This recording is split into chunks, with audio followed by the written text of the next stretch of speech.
Welcome back to the show. It is your girl Sarah right here on Relax Radio. Now, I'm very excited to be here. It is the second hour of my show, and we have a lot to be talking about, okay? So make sure you stay tuned because, like I said, I have so many different and even exciting fun topics that I'll be talking about with you. So make sure you stay tuned because, like I said, we have a lot of conversation to get into. So make sure you do that. But also, I really want you to be a part of this conversation because right here on Relax Radio, we're always about what you want to hear. We're always about your thoughts, your opinions, what you want to hear, your questions, your experience. That's what Relax Radio is about. It's always about you. So make sure you stay tuned and make sure you text me on 07852473473 and you are a part of this conversation because, like I said, I would absolutely love to hear your thoughts and your experience says on everything. On everything we're talking about. It doesn't even have to be about what we're talking about. It can be any experience in general, okay? But also, if you feel like you have any experiences that can relate to what we're talking about, well, make sure to text me and tell me about it because I would absolutely love to hear your thoughts on it. Okay, so make sure you do that. But also, a very quick reminder that while you're at it, while you're here listening to me, make sure you go follow us on our socials, which is Facebook, Instagram, Twitter, and TikTok. And that way you can always be a part of this show. You can make sure you can make sure that you can make sure that you're always a part of this conversation, you're always informed, and you are always updated on everything that is happening in the United Kingdom. So make sure you do that, but also make sure to download the app, which is available on both the Apple App Store and the Google Play Store. That way you can make sure that you know that way you can actually make sure that you can listen to us from your iOS device or your Android device. And you can also make sure that you are always a part of this conversation. So make sure you do that. And that also means you can tune into to our conversation whenever you want to. You can always you can always be a part of our conversation as well because that's what we want to do here. So make sure you do that because, like I said, we have a lot of fun and interesting things to be talking about. Okay, but let's actually get into this conversation about what you consider as a perfect mother. Right now, we've heard this so many times. We've even come across the term perfect mom. We've even, some of us have even been in that situation, right? So let's talk about what exactly is a perfect mom and why it's so detrimental and why, the cult of this perfect mother actually has to end. Okay, so for example, you take a normal mom, right? Like, you take into or rather, for instance, you take into account what a mother normally does, right? Her duties, her responsibilities when it comes to having children.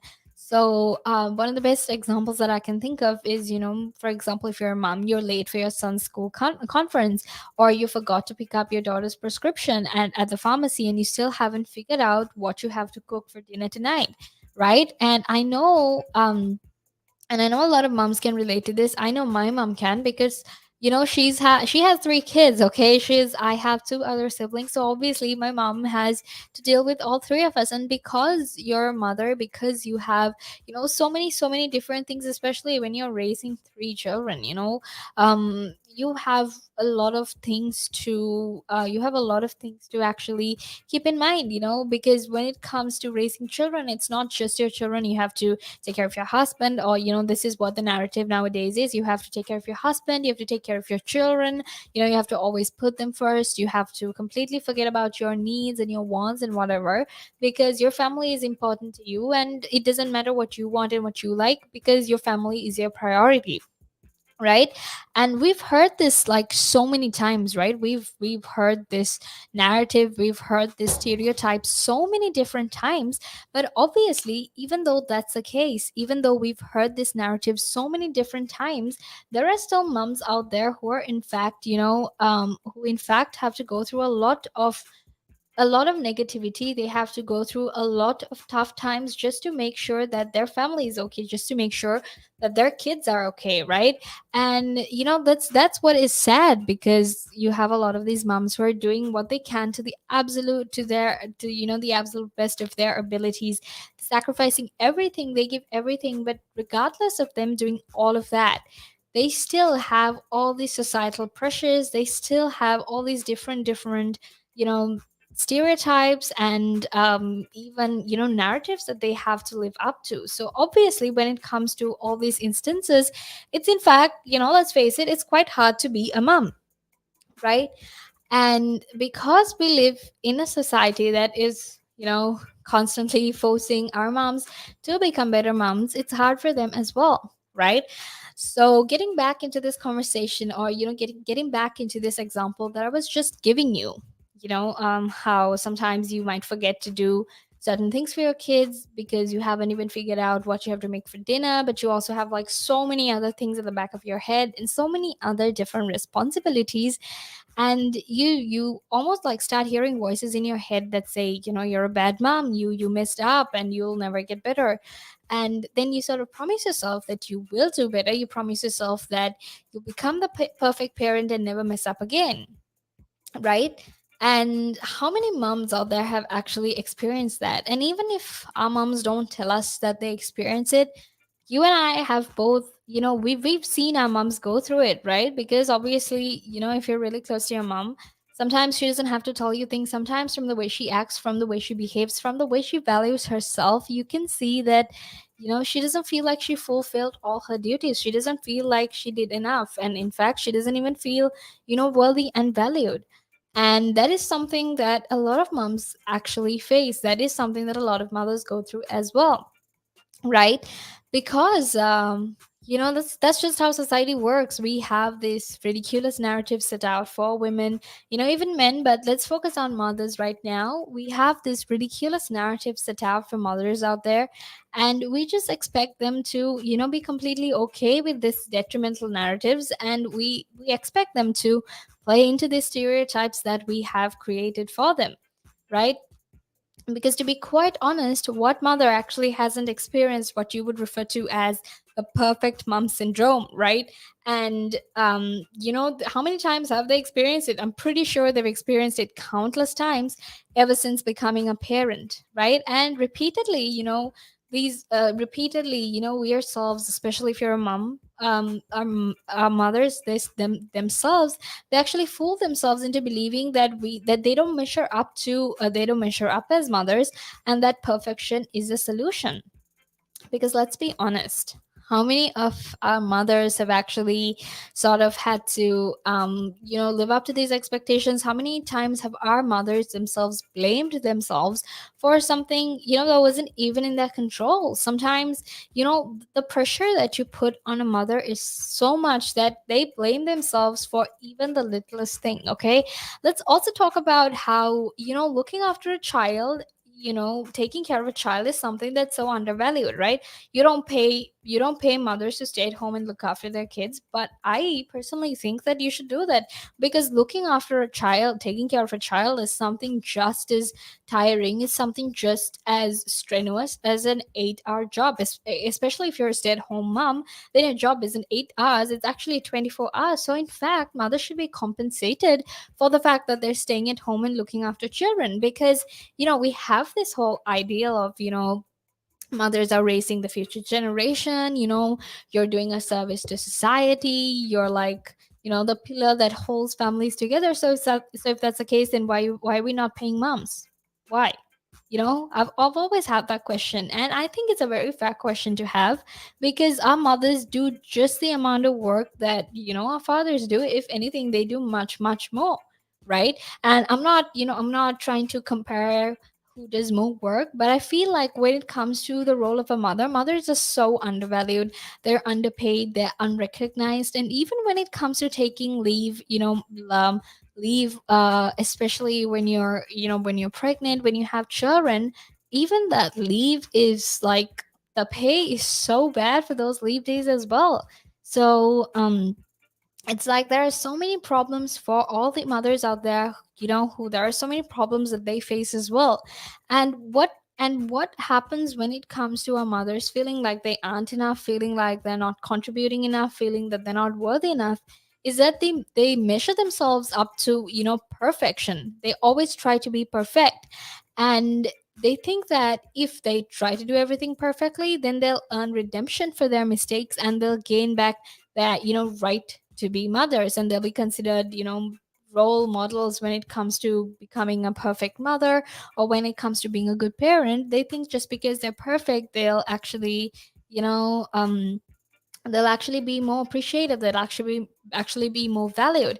And the truth is that is nothing wrong with our mothers. If anything, it's society who has to blame for this narrative. It's a patriarchy that has to blame for this narrative, because you've put so much pressure on our mothers to be this ridiculous, unachievable, epitome of perfection. It's not even achievable. And the moment they don't achieve it, they feel so bad about themselves, right? So like I said, it is very, very important that we consider some of these narratives, consider some of these stereotypes that we've created, and we look into how very harmful they are, right? Because like I said, when all our mothers are trying to be perfect, they think that when they're perfect, they'll be worthy enough of parenting children and of giving and receiving love. And like I said, it's commonly known as a perfect mom syndrome, and it's not only unhealthy, but in fact, it's very, very harmful too. Now, in a study that was conducted at the Ohio State University, new mothers who were worried about what others thought about their parenting skills actually showed less confidence in their ability to parent. And studies also showed that people who strive for perfection suffer from anxiety, low self esteem, and depression, as well as eating disorders. Now, what's important is when, as a society, you're placing this, burden, you're enforcing and you're endorsing and promoting these narratives that mothers have to be perfect, that they have to always, be selfless and whatnot. You're actually, in fact, it's quite detrimental, because you're placing so much of stress, you're placing so much of unachievable, ideals, unachievable achievements, if I put it that way, for all these mothers out there, and you're making it very hard for them, because the whole point of trying to be this perfect mother is trying to do everything perfectly, right? And the chronic stress that perfectionists can experience is actually thought to play a role in in these health concerns that are there, especially things like low self-esteem, anxiety, and depression. But like I said, despite all of the struggle that they go through, mothers are still underpaid, they're overworked, they're exploited, they're overlooked, they're frazzled, isolated, and perpetually guilty because they think they're not doing enough. Okay, so this is a very important conversation that we need to get into, because this includes, breaking down some of the very negative, detrimental stereotypes and narratives that exist within society. So make sure you stay tuned, because I'll be back in a few minutes after this break to discuss and take down those narratives and make you aware of why it is harmful.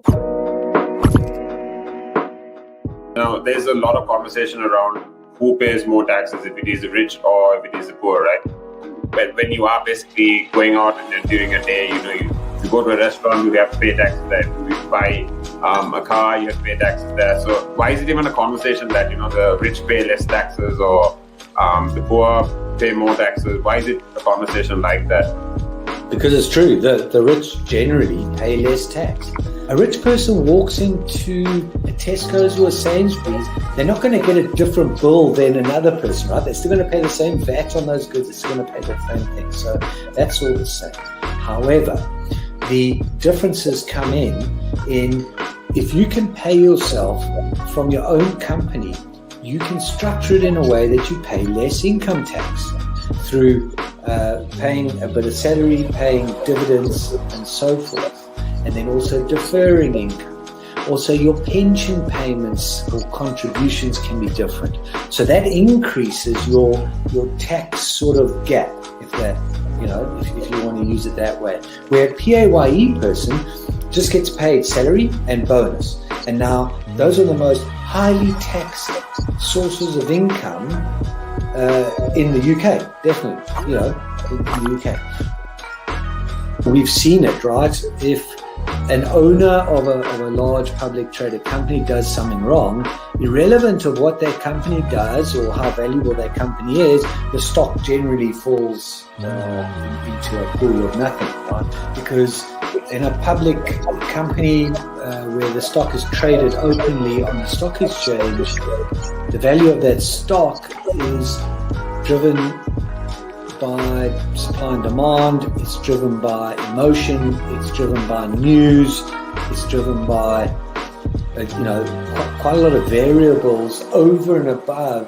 the actual accounting or total net worth of that company.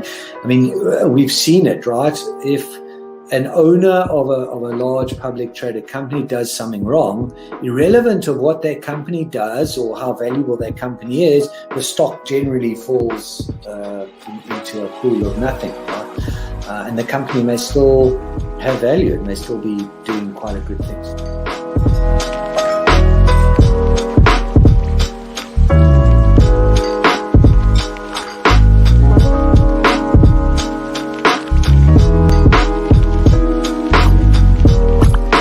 Again. But now, if you say to a child, if I went up to a child and said, "You've had one to forget," God, there'd be an inquest.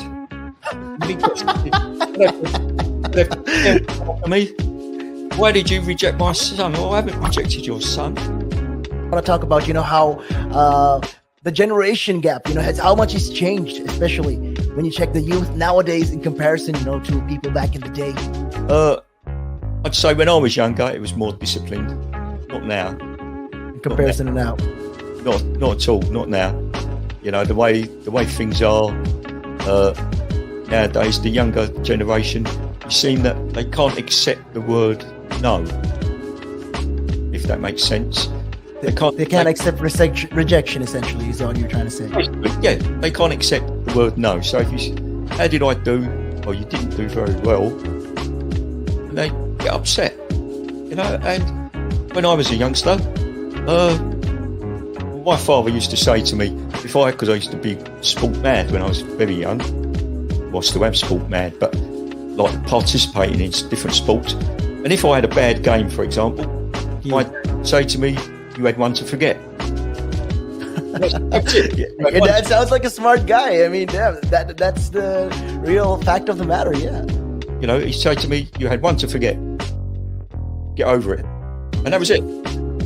So I dust myself down and do it again. But now, if you say to a child, if I went up to a child and said, "You've had one to forget," God, there'd be an inquest. Me, why did you reject my son? Well, I haven't rejected your son. Or daughter. I've just told them that they need to buck their ideas up. That's the truth right there. I mean, if you think about it, if you check the generations, like right now in the US as well, I've seen a lot of these things as well. In the UK, you get medals for participation. But what's the point? What are you trying to? Yeah, what's the point? Either you win or you lose. People are so afraid to put that whole notion of losing. When it comes to right now, the generation gap is just crazy. How much. A lot has changed. Social media has taken control of our lives, and we don't even realize it anymore. We're crippled because of it. That's absolutely right, Nick. Because, as you said, nowadays it seems that you get rewarded for failure. For the life of me, Nick, I can't get my head around that. Perhaps I'm just getting old and morbid. I don't know. I just can't get my head around how you could be rewarded for failure.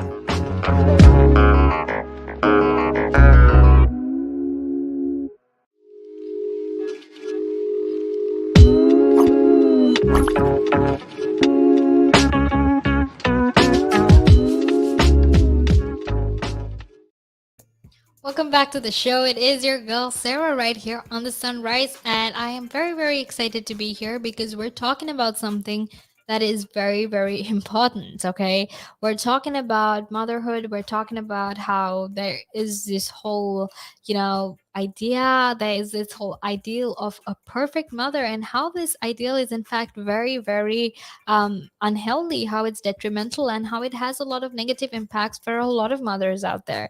So that's what we're talking about. Make sure you stay tuned because, like I said, this conversation is going to get really interesting. And also, I would love to hear your thoughts and experiences on this conversation as well. If you've been in that position, if you felt like you weren't doing enough for your children, please do text me on 07852473473, or even just, you can comment beneath our Facebook Live videos and whatnot. So make sure you do that because I would absolutely love to hear from you about about that as well. So make sure you do that, because like I said, it would be amazing if I can hear your experience and I can share your experience with everyone else who's listening in as well. And also make sure to download our app, which is available on both the Apple App Store and the Google Play Store. And that way it will actually help you to stay updated. It will help you to be informed about everything that is happening in the world, and also right here in the United Kingdom. So make sure you do that. And make sure you also follow us on our socials, which is Facebook, Instagram, Twitter, and TikTok. And that way you can be a part of this conversation 24/7. Okay, so make sure you do that. But right now, let's actually get into this conversation. Let's get into why it's important that we sort of and that we why it's important that we break away from this ideal of a perfect mother, and how exactly it's causing a lot of detrimental effects. So right now we'll actually be talking about all the detrimental effects it has caused, and how a lot of mothers out there are facing a lot of health, both physical and mental health issues, because of this ideal that exists for them. So in the UK, half of all mothers actually develop a mental health problem either before or after birth, and this is according to the National Childbirth Trust. So, around 10 to 15% actually experience postnatal depression, and many researchers believe the prevalence is even higher. And around 30% of domestic abuse begins in pregnancy. Suicide is actually also found to be the leading cause of death for mothers during their baby's first year. So let's talk about the statistics, because it's overwhelming, it's alarming, and it also shows that we need to consciously make an effort to actually make sure that our mothers are okay, to make sure that young mothers, women who are going to be mothers, are okay. We talk about, that we need to talk about the problems that they face, and why these numbers are so high, because especially in a day and age where everything is so evolved, where we're technologically advanced. We're in 2021, come on, it's not like the 1800s or something anymore. So if that's the case, if we're living in such an advanced time period, why is it that still that these numbers are really high? Why is it that some mothers still have to die, or they die because of all these all the depression that they face and whatnot? And why isn't it isn't it being spoken about? Why is it so stigmatized? Why are these numbers still high? Because like I said, when Sigmund Freud first came up with these, ideas he had about how the brain worked and everything, people called him a madman, right? But obviously, we're way past that. We understand, mental health is something very important, something we need to talk about, and something we need to diagnose as soon as possible and give medicine to as soon as possible as well. So, despite all of this, then why are we still at this standstill? Why are we still having huge numbers of suicide because of depression, postnatal depression and everything, right? That is something that we really really need to discuss.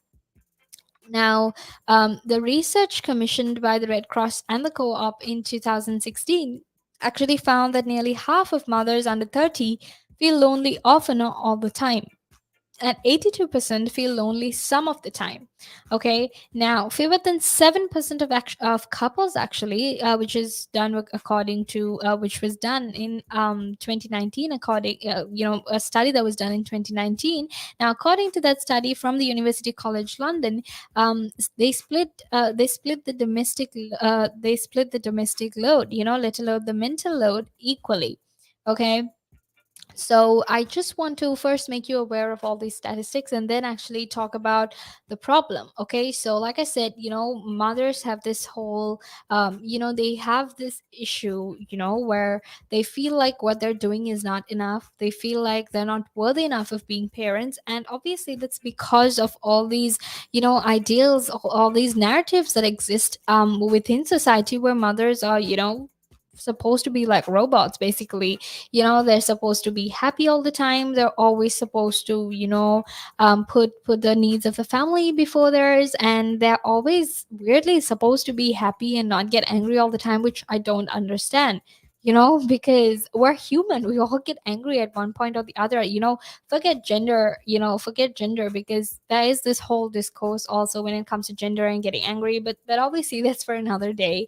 But we're human, we get angry, right? So why is it that our mothers are not allowed to express this anger? Why do I constantly want to see them as this happy-go-lucky person who's never sad, who does everything perfectly?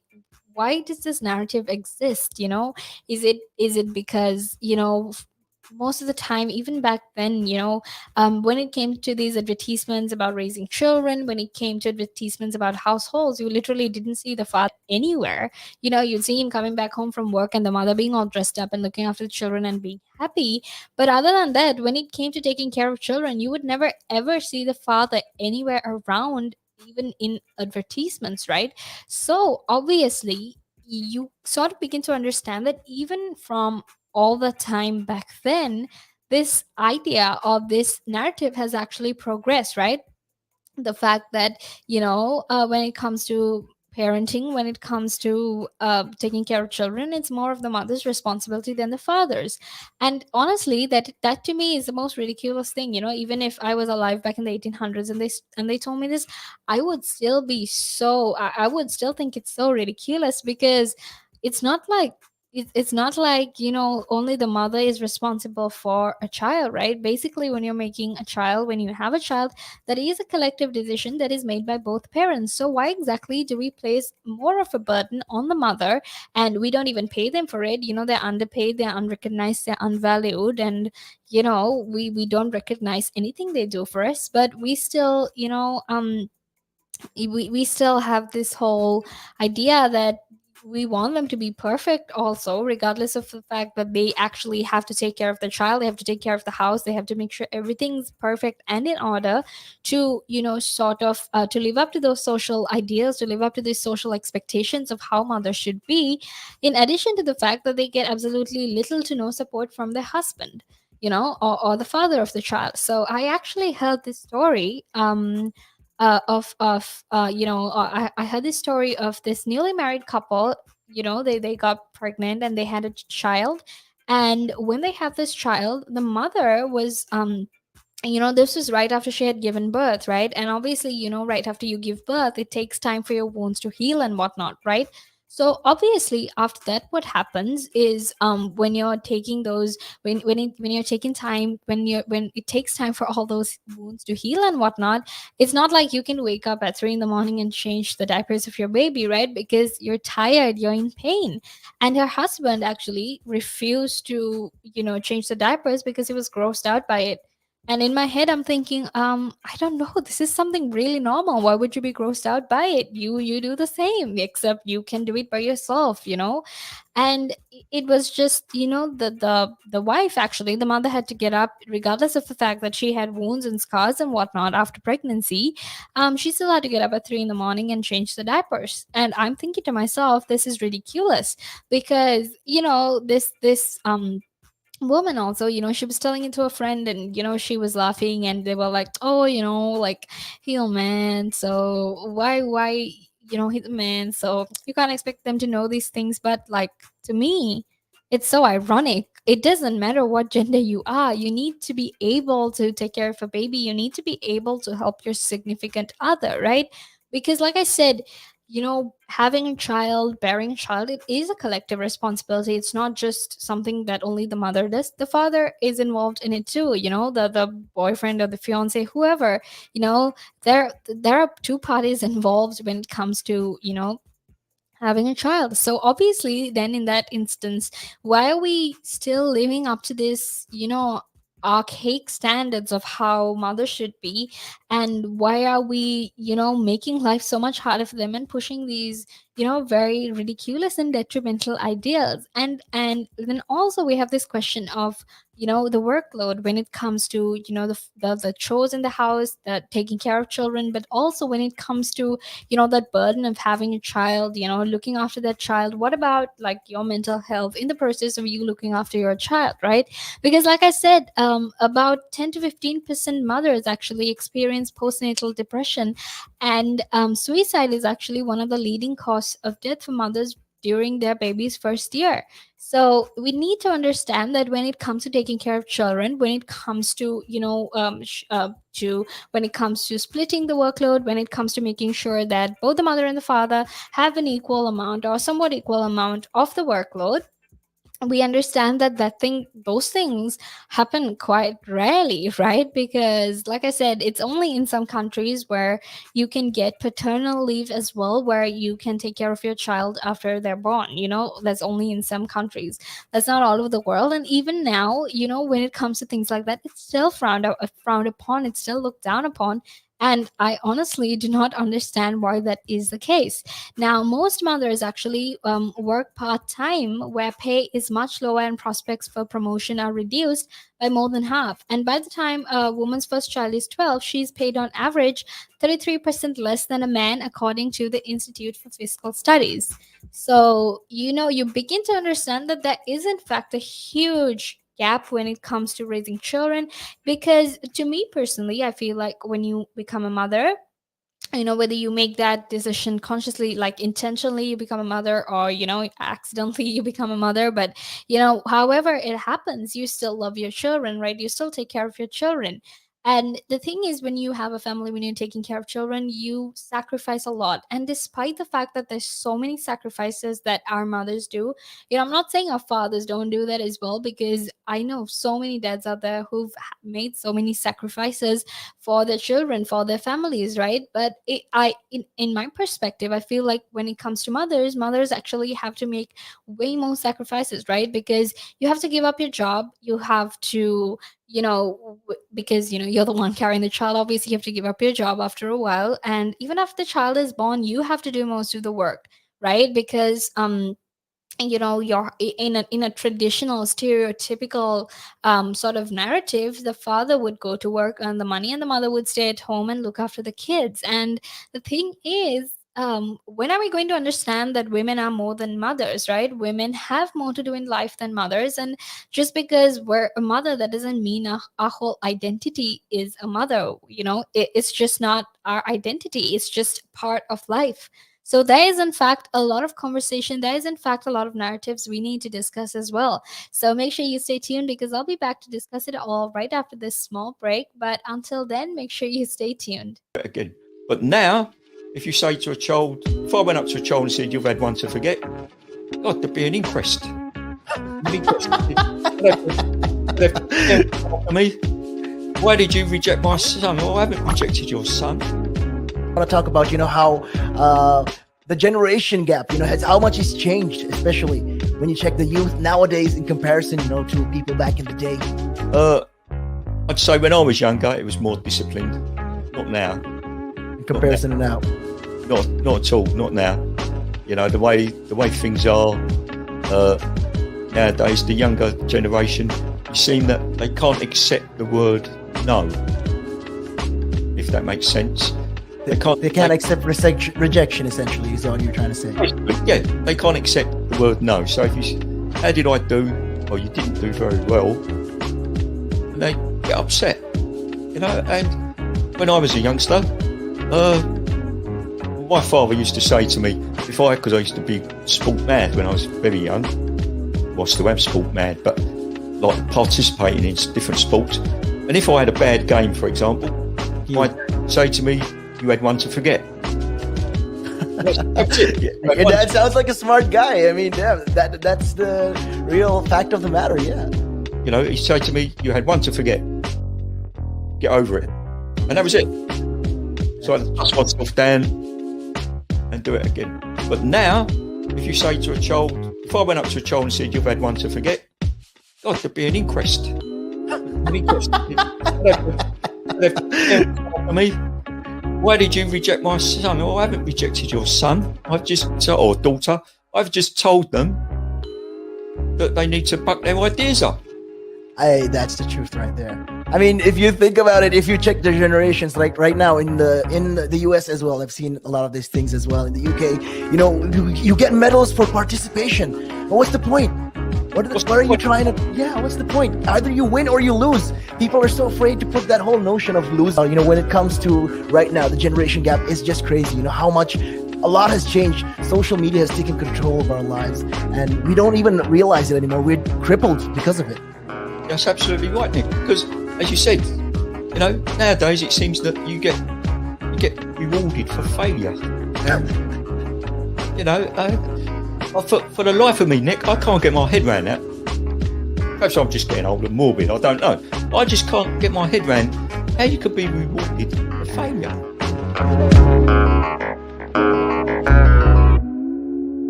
Climb Mount Everest. That is one of that's in my bucket list. You're laughing, but that is the facts right there. I'd love to do that. That is something I'm looking forward to do. Hopefully, climb Everest.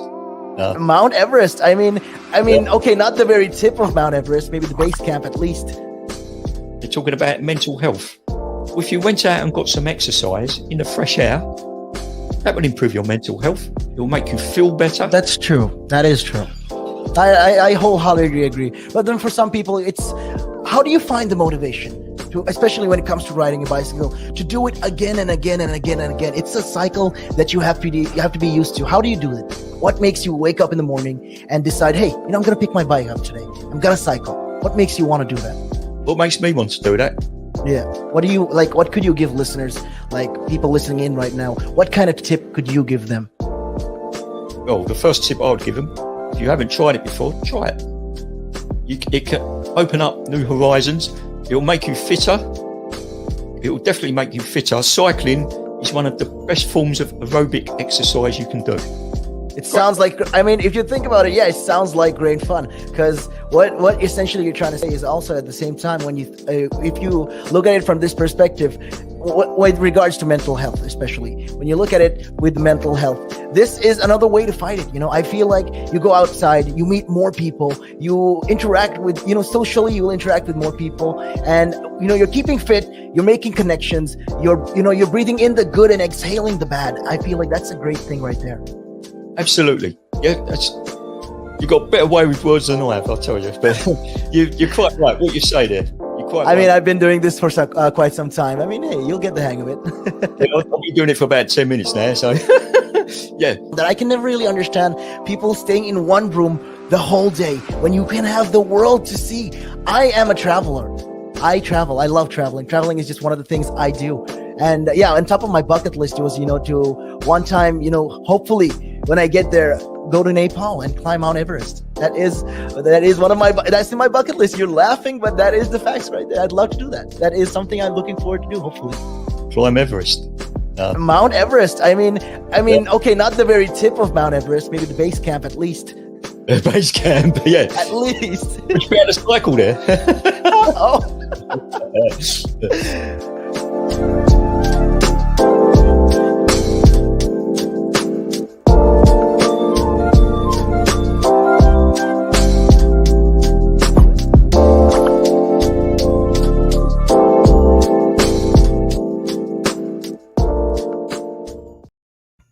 Welcome back to the show. It is your girl Sarah right here on the Sunrise. Welcome to the second hour of my show. I'm super excited to be here on this beautiful Monday morning. It is the 5th of July.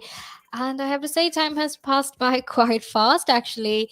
It is the 5th of July already. And, last week it was like the 1st of July.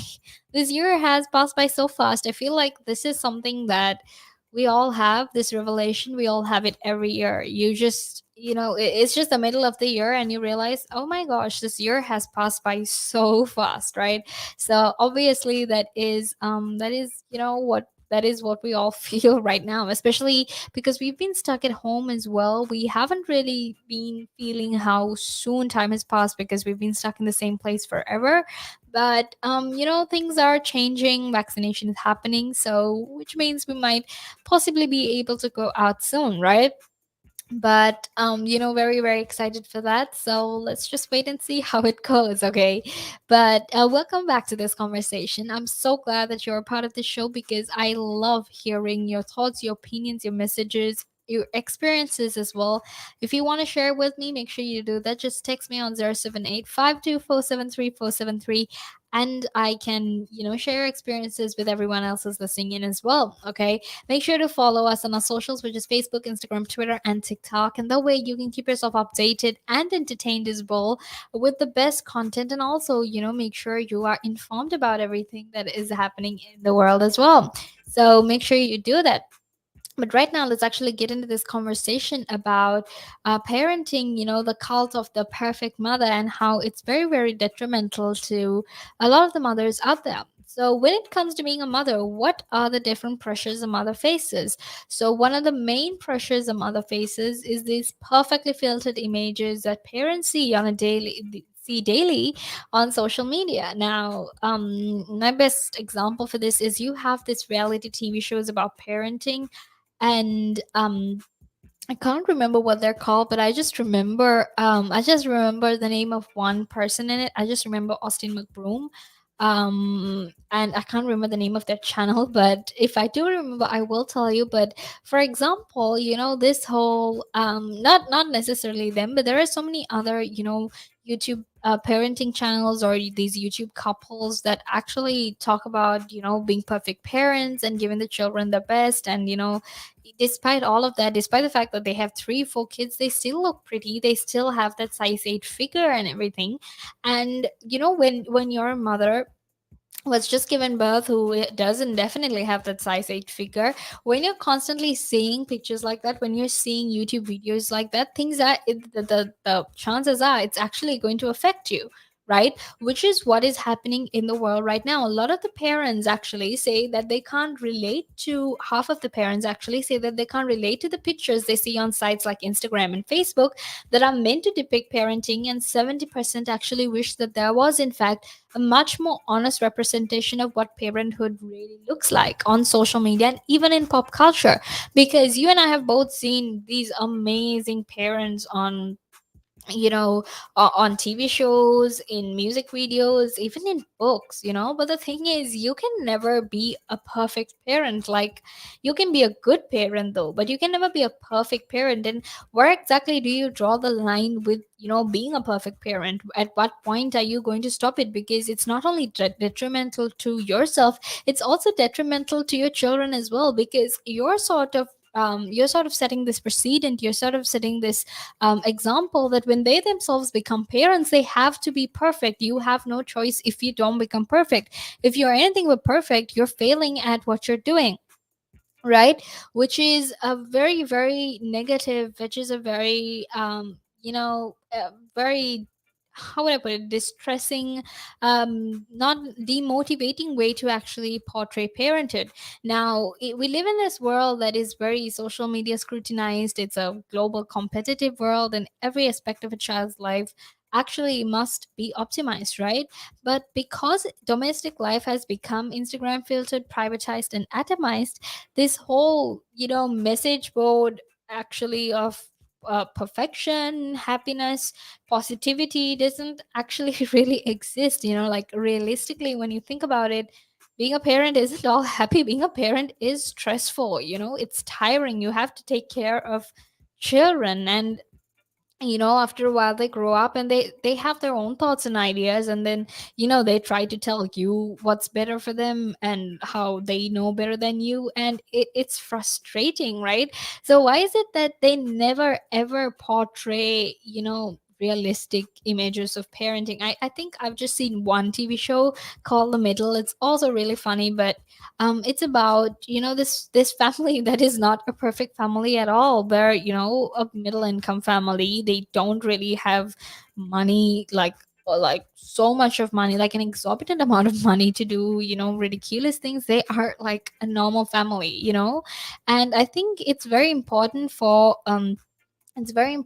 these companies, it's very important for, organizations as well, to start portraying things that are more realistic, right? Now, that is obviously one of the biggest pressures they face, is because of this whole, social media narrative about perfect parenting.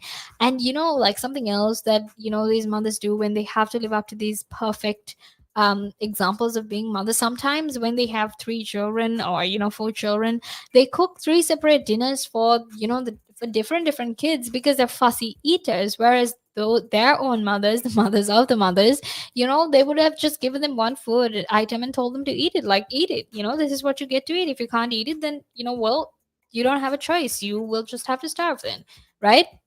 And the thing is, we've made life so hard for all these mothers out there that we're pushing these ironic, ridiculous, detrimental narratives as well, right? Because, if you actually look back on our historic counterparts, all the women back then, they didn't spend so much of time parenting as much as we do right now. And there's also this myth, right, that exists when it comes to all the mothers back then, that they were actually selflessly devoted to their offspring, that they literally gave up like their entire life to be with their children. But actually that's not really true. And that, and the fact that they were so selflessly devoted, that things only changed when they were entering into education, or they were getting a job.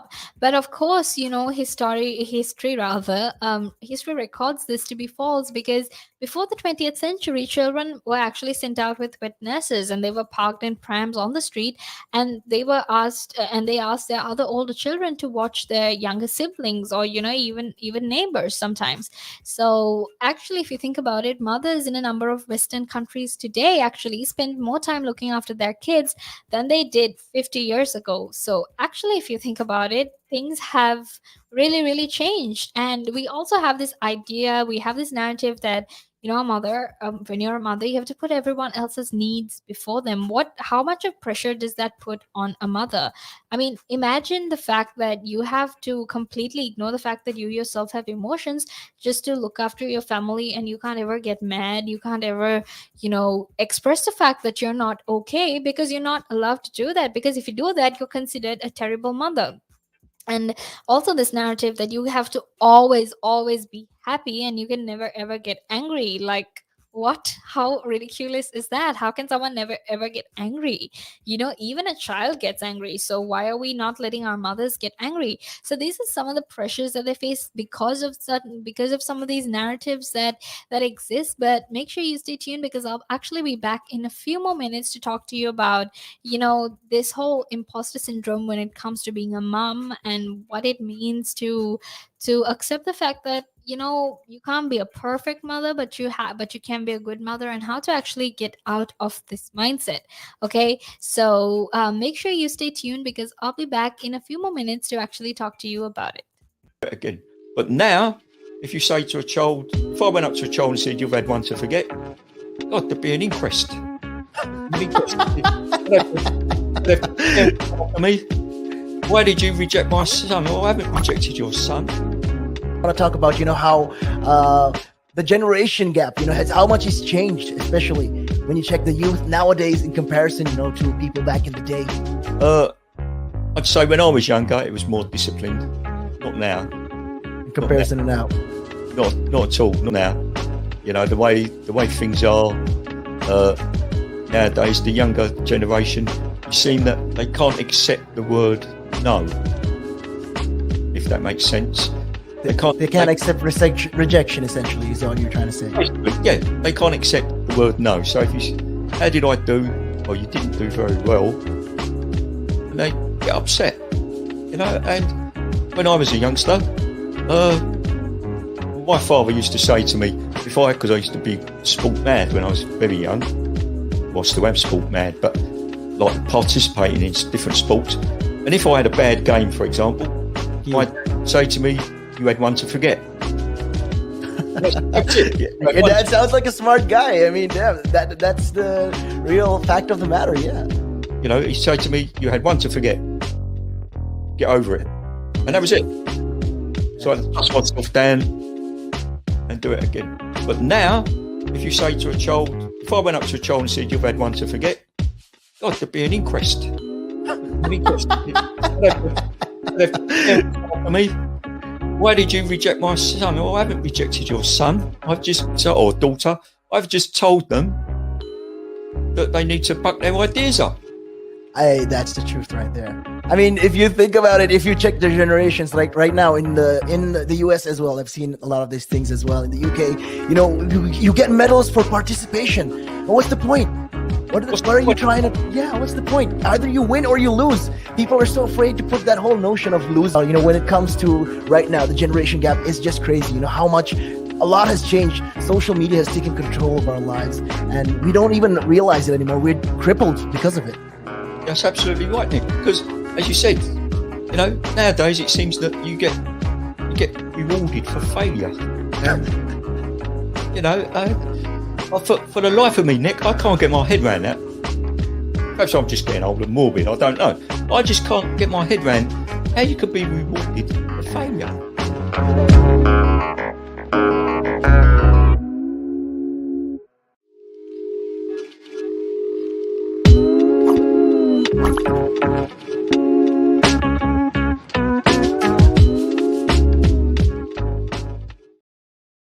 Welcome back to the show. It is your girl Sarah right here on the Sunrise, and welcome to the final few minutes of the second hour of the show. Okay, now don't worry because I'll be keeping you company all the way until 9 a.m. and I do have a lot of things to be talking about with you, so make sure you stay tuned, right? But let's quickly get into the rest of this conversation. How this idea of a perfect mother is, in fact, very, very detrimental to a lot of mothers out there, and how to exactly deal with it, right? Now, we all know what imposter syndrome is, right? But if you don't know what it is, it's basically where you have these feelings of inadequacy that persist despite being successful, right? It basically occurs when someone who has experienced success or has knowledge and education still feels as if they are fake, or, that they're a phony. So, what happens is this actually leads to chronic self-doubt, and it also always makes you feel like you're a fraud. So when it comes to being a mother and experiencing imposter syndrome, it is this belief that you're not a good enough parent, and even though you're doing your best and everything, and even though all the other people out there think that as well, and they think that your children are actually taken well taken care of, you feel like you're not doing enough. You feel like you haven't done enough, and you feel so you feel so unworthy of actually being a mother. And what happens is mothers then start feeling guilty all the time. And to be quite honest, this has actually become an accepted part of being a mother right now. Because we've normalized, because we've sort of, made this into a social norm, and we've said, look, you have to be a perfect mother. If you're not doing this, well, you're not perfect, you are failing. And because we have done that, it's in fact making it a very hard experience. In fact, it's making it a very detrimental and negative experience to be a mother. So, we expect our mothers to sort of accept these feelings of guilt as a normal part of motherhood. And if they don't feel guilty, we wonder, they wonder, our moms wonder, or even new mothers wonder what's wrong with them, and then they feel guilty anyway. So basically, if you think about it, it's quite a vicious cycle. And as mothers, they have this superbly innate ability to basically question everything that they do. They always question themselves. They always have low self-doubt. And I'm not saying always, but most of the time, they tend to have low self-doubt, low self-esteem. They doubt themselves. They have no confidence in themselves. So obviously, when it comes to instances like this, it's very, very important that our mothers are told, or even young new mothers are told, that this narrative is detrimental. You can't live up to this narrative, right? Because our mothers, or even new young mothers, they're always questioning stuff, right? Like, am I doing it right? Is everything going according to plan? Am I a good mother? And this generally stems from these enormous expectations that have been forced upon these mothers from society, media, family, and even friends, right? So if your mom life doesn't look like an Instagram account, well, then that means you're definitely doing something wrong, right? And if you're doing it wrong, then that means that you're not good enough. So because of all this controversy that exists, because you're shown on a regular basis what mothers should do, and how mothers are presented with these unreasonable expectations of happiness, it's actually quite heartbreaking and traumatizing as well, if you are a new mother who has to experience all of this. And you can't actually talk about it because it's so normalized, right? Because even when you do try to talk about it, other mothers would be like, oh, you think you're the first person to become a mother, you think you're the only one who's going through that. Well, no. And it sort of becomes this competition almost about who feels worse. And that's even worse because it's not supposed to be a competition. It's supposed to be a place of solidarity where everyone comes together and talks and discusses about how terrible and how, traumatizing these ideals and expectations are, and how these narratives are in fact detrimental and very negative, and it's harming your ability to, function as a mother. It's harming your ability to become a good mother, right? Because there's literally no evidence that says just because you're a perfect mother that means your children are going to be perfect too. And chances are, even if you've tried to live up to this expectation of a perfect mother, it doesn't always mean that your children have grown up to be the most perfect children ever, right? Because like I said, we're all human, we all have our mistakes, we all have our flaws, and the best way to deal with all of that, the best way to actually address that fact, and the best way to help children grow is by being a good mother. But obviously, you can't be a good mother because you're expected to be a perfect mother because of all the societal standards and expectations that are, persistent, that basically exist right now, that make life so much harder, not just for mothers, not just for, parents, but also for children as well.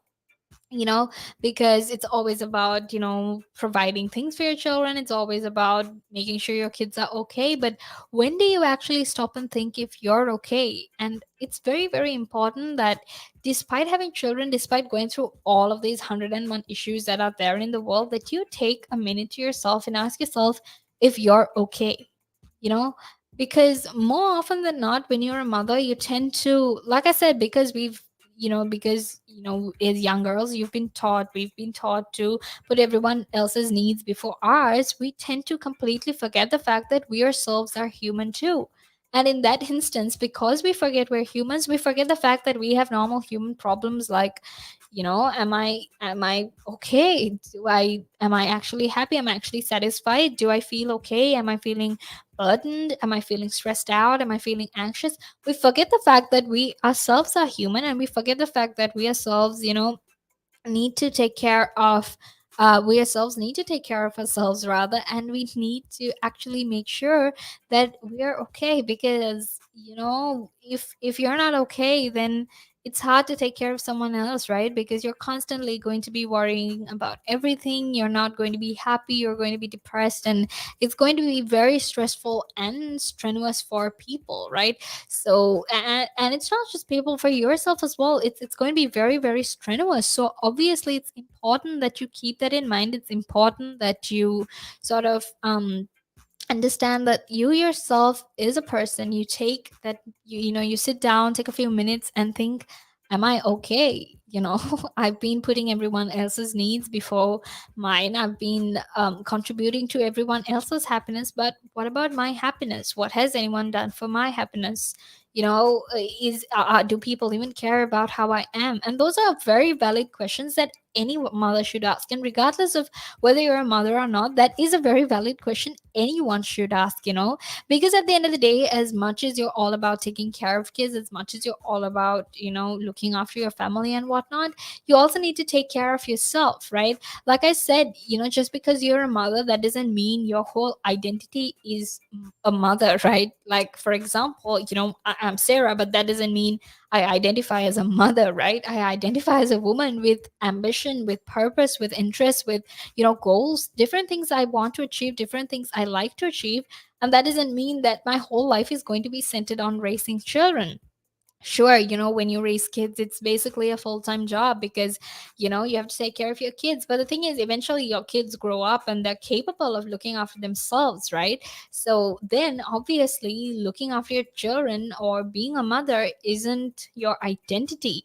And what happens is, because of all these narratives that exist, because of how even media portrays a perfect mother, we tend to think that that is our identity. We tend to think that we have no purpose in life beyond the fact that we're supposed to be mothers, beyond the fact that we don't think we have any purposes in life, or we don't think we have any importance in life beyond having children. And like, that's what we're taught at a young age as well, right? You're supposed to be a good mother, you're supposed to raise a family, you're supposed to get married and have a family. And regardless of the fact that we've had 100 years of feminism and even 50 years of the second wave of feminism, we're still stuck in this place where we think, you know where we still think our only goal in life is to be a mother. And it is in fact a very interesting and long conversation, but it is something that needs to be spoken about as well. So make sure you stay tuned, because right now I'm going to actually end this, and I'll be back in a few more minutes to talk to you about how men hide their body image issues, which is another problem, another mental health problem, something that's very strenuous and stressful for a lot of men out there. And we'll be talking about that. But until then, make sure you stay tuned.